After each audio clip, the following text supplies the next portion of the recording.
जय श्रीराम जय शिवराय मित्रांनो. 15 दिवस झाले शेताकडे जाण्यासाठी वेळच भेटला नव्हता.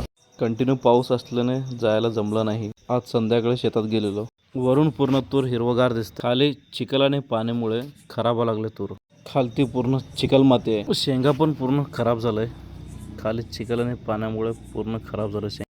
कंटिन्यू पाऊस पडल्यामुळे पूर्ण चिखल झालंय. का आणलास